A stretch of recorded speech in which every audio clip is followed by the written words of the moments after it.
So we're building these different yin-yang differentials, openings and closings in the body, and coordinating them up, well, connecting them up would be a better way to phrase it, which allows the chi to mobilize. We're training the chi to mobilize through the silk body, through certain pathways which are dictated by the variations of opening and closing, right? And what is most conductive and stretched and stuff like that. Now, people misunderstand the method and think that the stretch is the power. That's a common mistake. So they try to stretch to make power. And it's an understandable mistake. It's a near enemy because stretching makes a kind of power,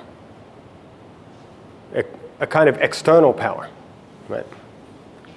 In a similar way, when you're during the sinking phase as descending and building pressure, people often mistake the pressure for the power. Once again, it's a near enemy because the pressure makes a kind of power. Yep. But these are not the power. The Nei Jin must come from mobilization of chi. That is it. If it's not coming from the mobilization of chi, it's not Nei Jin. It's external power.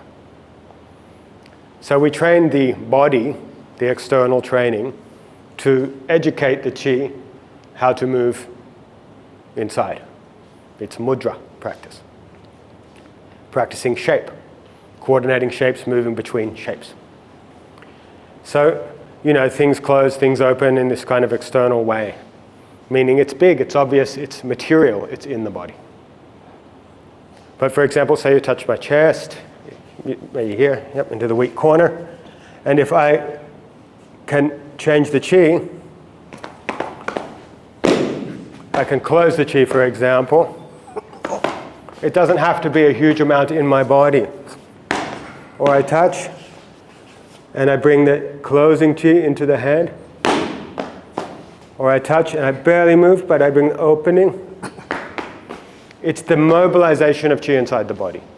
Yes, the training is big and stretchy and intense because we're training the physicality, the tissue, right?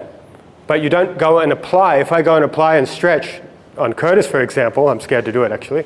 If I stretch into him, push, he catches me, right? He's going to catch me. If he's sung, he catches me more because my stretched body is stuck, right? Stretching is hard. I have to release.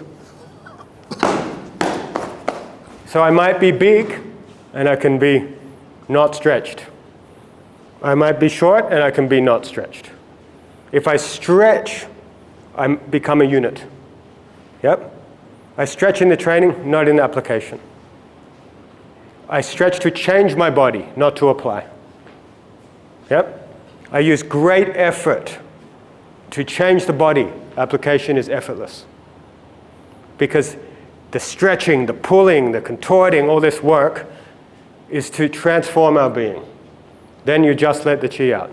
It is not, I stretch and fast someone through stretching, or I stretch and I fast someone through pressure, or anything like that.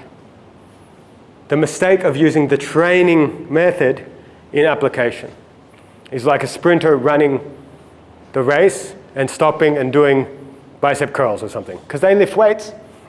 Part of their training is lifting weights to become more explosive, right? Or stopping and stretching their hamstrings halfway through the race. It's not correct. Or the boxer doing some skipping in the middle of, right?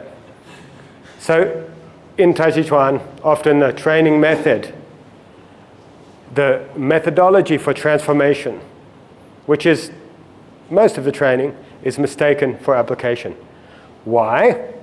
It feels powerful, right? You feel the power.